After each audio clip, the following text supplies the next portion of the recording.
Oh, Home Alone, or as I like to call it, where the hell are this kid's parents? Seriously, this movie isn't just a holiday classic, it's a child neglect case study. Kevin McCallister wasn't home alone, he was abandoned. Twice. Where was child services when you needed them? Probably on a coffee break. Let's break this down. The family forgets their kid on Christmas. The most magical time of the year. They're piling into vans, boarding buses, going through airport security. And nobody notices the kid is missing. What did they just assume Kevin turned into a piece of carry-on luggage? The mom only figures it out after they're airborne. Airborne. You mean to tell me that nobody asked Kevin if he needed snacks or even checked if his tiny head was visible above the airplane seat? I would pay good money to see the social worker's face during that post-incident interview. So, Mrs. McCallister, when did you realize Kevin was missing? Oh, somewhere over the Atlantic. Have you ever considered not having kids? And let's not forget Kevin himself.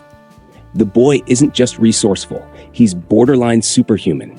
He's setting traps with the precision of an engineer and the flair of a Hollywood stunt coordinator. Tarantulas, paint cans, blowtorches. Is this a defense strategy or an audition for a Marvel movie? At some point, I wasn't sure if I was watching Home Alone or a Baby Geniuses spinoff. Honestly, Kevin's basically a pint-sized John Wick with better comedic timing. And what about the Wet Bandits? These guys make Wile E. Coyote look like a criminal mastermind. They got outsmarted by an 8-year-old with an unlimited imagination and a questionable understanding of personal safety. After falling for Kevin's booby traps, they should have retired from crime altogether. Nope, they came back for Home Alone 2. If getting hit in the face with bricks in the first movie didn't convince them, I'm not sure anything will. But the real kicker? The McCallisters left Kevin behind again in the sequel. Twice. At this point, I'm convinced they're doing it on purpose. Like, Kevin's got it handled. He's basically MacGyver now. What if, leaving Kevin behind wasn't an accident? Remember that scene when Kevin yells at his mom, "I don't want to see you again for the rest of my whole life." And she replies with that very ominous, "I hope you don't mean that." She said it with the kind of energy that screams, "Oh, sweetie, don't tempt me." Maybe Kate McCallister saw an opportunity in the chaos and went, "Well, the kid wants alone time. Who am I to argue?"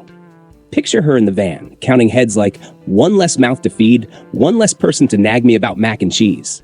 Kevin will be fine. He's creative. It also explains why they didn't realize he was missing until after they boarded the plane. Honestly, Kate's face on the plane was a little too dramatic. It was like she had been rehearsing that "Kevin" scream all morning, knowing full well she'd have to sell it to Peter. So yeah, maybe Kevin's wish came true, and the McCallisters saw an easy way to test his independence. After all, the kid proved in less than 48 hours that he can survive home invasions, shop for groceries, and clean the house better than most adults. If anything, Home Alone might be a parenting experiment gone too far. So, to summarize, Home Alone is a heartwarming Christmas classic about family, forgiveness, and the undeniable fact that Kevin McCallister deserves better parents. Seriously, someone call a lawyer and get this kid emancipated already. I don't want to see you again for the rest of my whole